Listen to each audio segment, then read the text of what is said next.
जिन के बारे में अक्सर बहुत सारी कहानियाँ ना जाने कब से सुनते आ रहे हैं। और मैं याद दिलाना चाहता हूँ कि ये वो अलादीन वाला जिन नहीं है।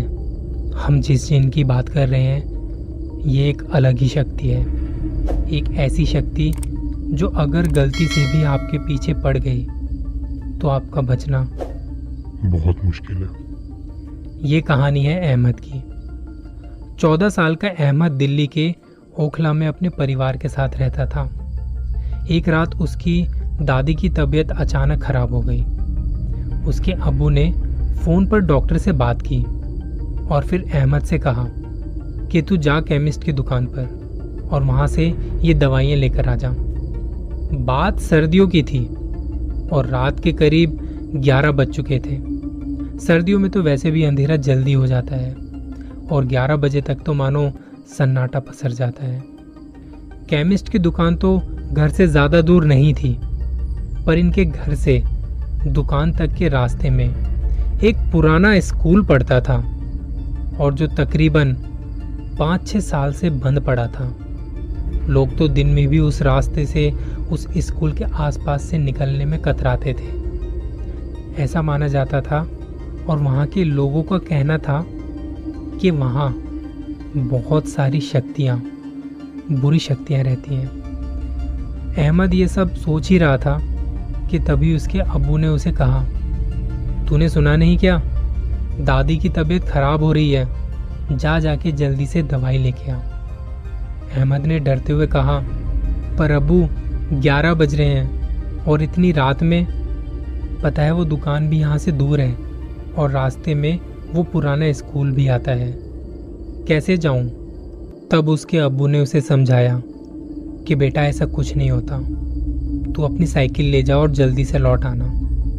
अहमद ने अपनी साइकिल को देखा जो काफ़ी पुरानी थी, ना तो उसमें ठीक से ब्रेक लगते थे और उसका स्टैंड भी गायब था। अहमद ने अब्बू से कहा, इसमें तो ना ब्रेक लगते हैं और इसका स्टैंड भी गायब है, कैसे जाऊं?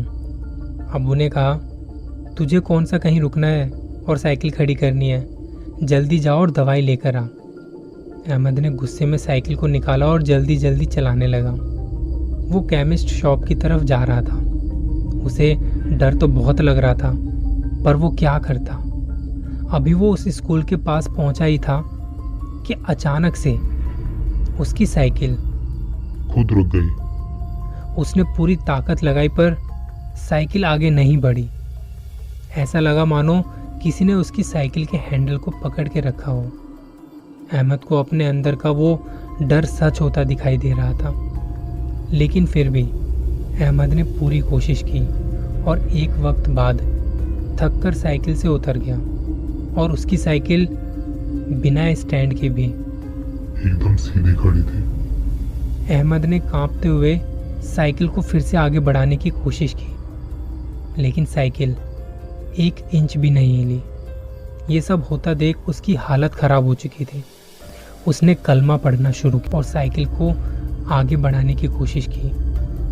धीरे धीरे साइकिल आगे बढ़ने लगी और फिर साइकिल ने स्पीड पकड़ी। अहमद वहाँ से सीधा निकल गया, केमिस्ट की दुकान तक पहुँचा और इतनी डरी हुई हालत में भी उसने जाके वहाँ दवाई ली।